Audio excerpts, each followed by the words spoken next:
Pada penjelasan kali ini, saya akan menjelaskan terkait dengan tablet konvensional, di mana menurut Farmakope Indonesia edisi 6, tablet adalah sediaan bentuk padat yang mengandung substansi obat dengan atau tanpa bahan pengisi, yang dimana dirancang dengan bobot standar berkisar antara 50 mg hingga 700 mg, dan mengandung zat aktif yang memberikan efek terapeutik.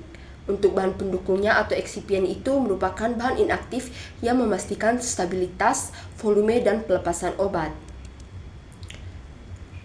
Keunggulannya itu ketepatan dan akurasi dosis yang tinggi, stabilitas fisik dan kimia optimal, serta praktis dan mudah dibawa atau portabilitas tinggi, mampu menutup rasa dan bau yang tidak enak, serta efisien biaya produksi skala besar. Untuk keterbatasannya itu menyulitkan pasien dengan kondisi disfagia atau anak-anak dan geriatri, serta laju absorpsi yang lebih lambat dibandingkan sediaan cair. Untuk tantangan formulasinya itu zat aktif yang sangat higroskopis atau dosis sangat besar. Untuk parameter preformulasinya itu, yang pertama adalah ukuran partikel, yaitu menentukan homogenitas campuran dan berdampak langsung pada profil disolusi. Kemudian higroskopisitas, yaitu sensitivitas terhadap kelembaban udara yang dapat memicu degradasi atau masalah aliran serbuk. Serta kompresibilitas, yaitu kemampuan serbuk membentuk massa padat atau kekompakan di bawah tekanan tanpa mengalami retak. Dan juga sifat alir, di mana sudut diam dan Hausner rasionya sangat kritis untuk menjamin keseragaman bobot saat pengisian atau daya.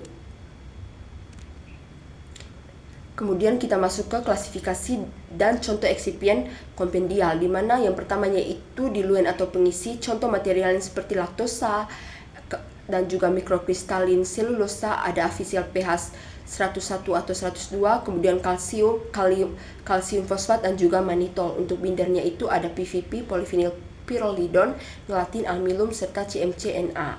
Di mana ada catatan bahwa penambahan dalam bentuk larutan meningkatkan viskositas dan menurunkan kerapuhan. Untuk integran atau penghancur, N-astrat glycolate, asam alginat, stras 1500, dan crosspovidone. Untuk lubrikan atau pelicin seperti magnesium stearat dan talkum, catatannya itu bersifat hidrofobik, menahan penetrasi air. Untuk lidahnya ada koloidal silikon dioksida atau aerosil talkum. Jalur utama proses pembuatan sediaan tablet yaitu pencampuran bahan aktif dan juga eksipien lalu dicetak. Kemudian yang kedua itu untuk proses kempal langsung atau direct compression. Untuk granulasi kering atau melalui slugging atau roller compaction, yaitu pencampuran, kemudian kompaksi tipe berat, lalu penggilingan dan pengayakan, kemudian pencampuran aktif dan pencampuran akhir, tahap terakhir yaitu pencetakan.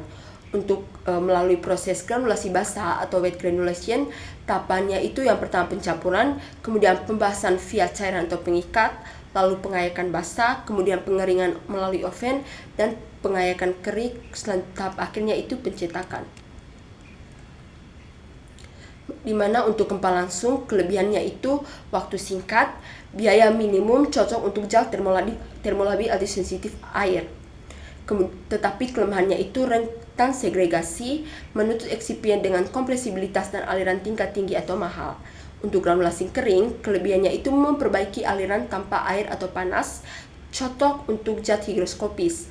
Tetapi kelemahannya itu generasi debu tinggi, distribusi warna kurang seragam, butuh tekanan alat yang sangat besar. Untuk granulasi basah, kelebihannya itu meningkatkan kompresibilitas dan aliran paling optimal, distribusi dosis zat aktif rendah sangat baik, mencegah segregasi, tetapi kelemahannya itu proses panjang, peralatan kompleks, dan merusak zat yang peka kelembaban. Untuk logika keputusan bagaimana pemilihan metode yang tepat, yaitu yang pertama, apakah zat aktif pekat terhadap panas atau kelembaban? Jika ya, maka lalu kita pastikan apakah serbuk memiliki sifat alir dan kompresibilitas yang baik. Jika ya, maka kita pilih metode kempal langsung. Jika tidak, maka pilih granulasi kering. Tetapi jika zat aktifnya pekat terhadap cahaya atau kelembaban, atau zatnya tidak stabil, maka selanjutnya apakah sifat alir dan kompresibilitasnya buruk? Jika ya, maka pilih granulasi basah. Selanjutnya yaitu pos pemeriksaan kualitas atau evaluasi mutu fisik. di mana yang pertama adalah organoleptis. Yang perlu kita ketahui adalah inspeksi visual berupa bentuk dan juga bau. Kemudian ada keseragaman bobot, di mana deviasi dibatasi ketat maksimal 7,5% kurang 15%. Kemudian dipengaruhi oleh fluiditas aliran granul. Untuk keseragaman dosisnya, keseragaman ukuran diameter tidak lebih dari 3 kali dan tidak kurang dari 1/1/3 dari tebal tablet. Untuk kekerasan atau hardness-nya itu ketahanan mekanis terhadap guncangan umumnya 4-8 kg per cm persegi. Untuk kerapuannya, uji abrasi dalam friabilitor standar kelulusan kehilangan bobot kurang dari 1%. Kemudian identifikasi cacat fisik atau visual yaitu capping, di mana bagian atas atau bawah terlepas total dari badan utama tablet. Untuk lamination, di mana bodi tablet terbelah secara horizontal menjadi 2 lapisan atau lebih. Kemudian ada sticking dan picking, material granul menempel pada punch atau picking atau dinding daya sticking merusak logo atau permukaan. Kemudian kita analisis kasusnya mengapa bisa terjadi. Untuk cupping dan lamination itu penyebabnya udara terjebak berlebihan, granul terlalu kering, kemudian lubrikan hidrofobik terlalu banyak. Dari penyebab mesinnya itu kecepatan gempa terlalu tinggi. Setelah punch salah, solusinya optimasi kelembaban granul, tambahkan pengikat kering, perlambat putaran mesin, cetak atau prekompilasi. Untuk kasus sticking dan picking, penyebab formulasinya itu granul terlalu lembab, di mana kadar air tinggi, kekurangan zat pelincir atau anti adheren.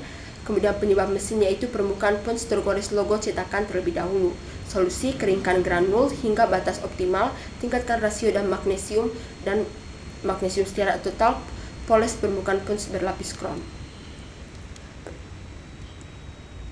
Kemudian terkait dengan future trends, di mana tablet berevolusi dari pencampuran mekanis sederhana menuju rekayasa praktikal, sehingga kedepannya dibutuhkan inovasi teknologi 3D printing untuk obat personalized dan formulasi oral disintegran. Penguasaan mendalam pada sifat eksipien dan dinamika metode cetak adalah kunci utama menghadirkan kemajuan terapeutik langsung ke tangan pasien. Sekian dan terima kasih.